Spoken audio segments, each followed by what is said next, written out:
Sebelum menonton, jangan lupa like, subscribe, dan tekan tombol lonceng. Selamat menyaksikan. Prof Mahfud, Jadi itu yang saya lakukan sekarang ini. memang saat ini masih sangat dinamis sekali pemerintahan Prabowo Gibran ke depannya setelah nanti dilantik pada bulan Oktober, Prof Mahfud. Tapi sekali Prof Mahfud, Menko Polhukam, Oktober. kalau seandainya, kami tidak ingin berandai-andai, kalau seandainya pintu itu masih terbuka untuk Prof Mahfud menempatkan posisi dengan kapasitas Prof Mahfud di kabinet, apakah Prof Mahfud akan menerima? Saya tidak menyiapkan langkah-langkah untuk menuju ke arah itu, ya.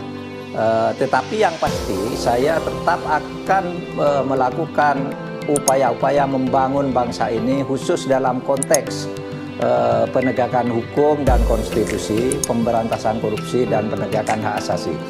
Nah, soal tempatnya di mana, sekarang saya ini sedang menyusun agenda bersama civil society yang selama ini ketika saya di pemerintahan itu sudah bersama saya secara terus-menerus. Bersama kampus-kampus, saya akan mengatur langkah-langkah itu dalam murni kegiatan pembangunan kesadaran, bukan melakukan oposisi atau konfrontasi politik atau apapun. Nah, jadi saya tidak menyiapkan langkah untuk mengatakan wah saya mau bergabung atau tidak. Saya kan bukan partai politik. Jadi nego-nego itu dilakukan dengan partai politik.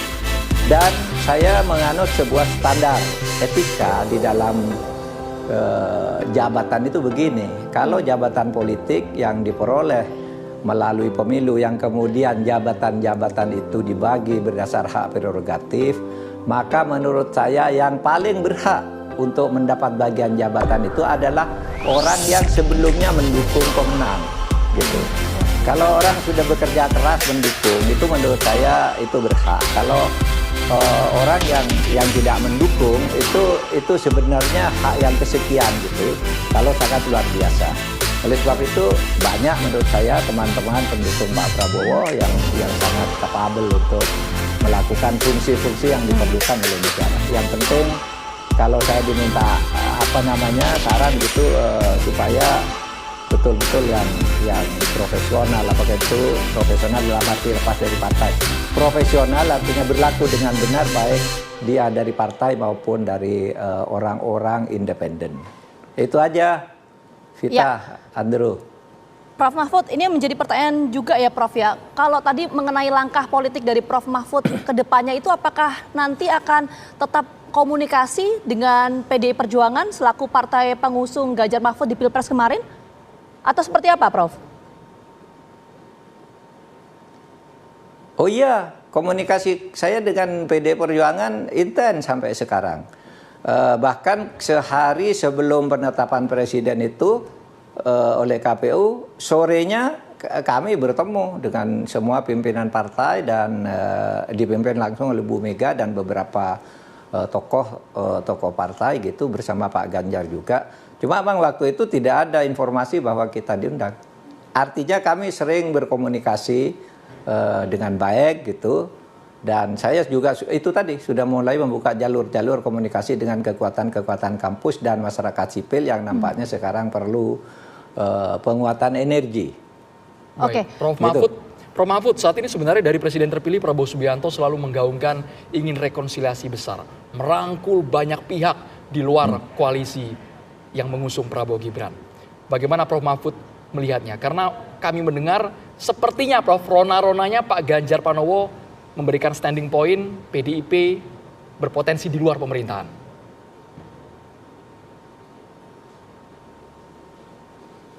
Ya menurut saya merangkul itu bagus gitu. Yang penting berbagi tugas lah ya. Ada yang menggarap di luar, ada yang menggarap di dalam gitu. Silakan ada merangkul. Tapi memang standing point saya dengan Pak Ganjar kan tidak harus sama. Karena apa? Pak Ganjar memang anak kandung PDIP sejak kecil ya. Sejak PDIP lahir dia sudah menjadi anak kandungnya. Sehingga dia menjadi aktivis parpol. Dibesarkan oleh parpol yang bernama PDIP. Sedangkan saya bukan anggota partai politik. Jadi standing saya tentu berbeda untuk saya mau melangkah kemana. Yaitu tadi, langkah saya sekarang ke masyarakat sipil. Ya. Anda tahu ketika saya jadi Menko Polhukam, saya mainnya kan dengan masyarakat sipil untuk menyuarakan suara mereka lewat pemerintahan. Oke, Prof. Mahfud tadi ada Saya yang... sekarang di masyarakat sipil dan kampus lah. Saya sudah mulai ngatur jadwal ngajar. Oke, itu tadi aktivitas keseharian dari Prof. Mahfud sekarang ya. Tapi tadi ada yang belum terjawab, Prof. Saya mau mendalami. Kalau Prof. Mahfud menyampaikan bahwa standing point antara Prof. Mahfud dan juga Pak Ganjar ini berbeda, karena Pak Ganjar adalah kader dari PDI Perjuangan. Artinya, langkah politik yang akan diambil oleh Prof. Mahfud ke depan tidak akan mengambil persetujuan dari PDI Perjuangan. Bisa disampaikan seperti itu nggak, Prof? Atau seperti apa? Belum terjawab tadi. Oh, itu nanti selama ini saya selalu berkomunikasi sampai saat ini. Saya selalu diajak diskusi-diskusi oleh Bu Mega bersama beberapa tokoh politik yang lain yang kadang-kala di luar partai ya. Sering mengadakan diskusi Bu Mega dengan kelompok kecil di luar partai, misalnya 10 orang, 7 orang gitu. Saya juga diundang. Artinya diskusi-diskusi politik untuk kebaikan bangsa itu tetap dilakukan. Dan ilmu itu kalau saya kan bekerja dari akademik. Akademisi itu tentu tidak membatasi gerakannya pada satu kelompok politik tertentu atau orang-orang tertentu. Itu akademisi itu menyuarakan kebenaran lewat semua jalur yang tersedia. Dengan demikian saya pastikan saya dengan Bu Mega sangat komunikasinya lancar. Bahkan kami punya jadwal pertemuan, jadwal yang rutin. Setiap bulan ketemu di mana dengan topik apa gitu. Itu ada, kami sudah nyusun jadwal. Kelompok kecil kira-kira 10 orang gitu. Yang bukan dari partai politik. Prof. Mahfud, kontestasi sudah usai, Prof. Mahfud. Kami ingin dengar mungkin pesan dari Prof. Mahfud untuk presiden dan wakil presiden terpilih ke depannya, Prof. Ya begini, kalau saya pribadi saya pribadi berpendapat ke depannya ini masalah penegakan hukum, pemberantasan korupsi, ini menjadi masalah yang serius bagi masa depan bangsa ini. Oleh sebab itu, program apapun yang akan dilakukan, menurut saya penegakan hukum, ya, kesadaran berkonstitusi tetap akan mengambil 50% dari seluruh persoalan. 50% sisanya itu terbagi-bagi ke berbagai persoalan-persoalan lain. Nah, oleh sebab itu kalau bisa supaya diingat, saya begini lah, dulu waktu tahun 2014 saya itu kan mendukung Pak Prabowo. Diskusi saya dengan Pak Prabowo sebelum saya mendukung itu, yaitu menegakkan hukum dengan pendekatan struktural penegakan hukum. Karena begini, waktu 2014 itu saya mendukung Pak Prabowo tetapi juga tidak memusuhi Pak Jokowi.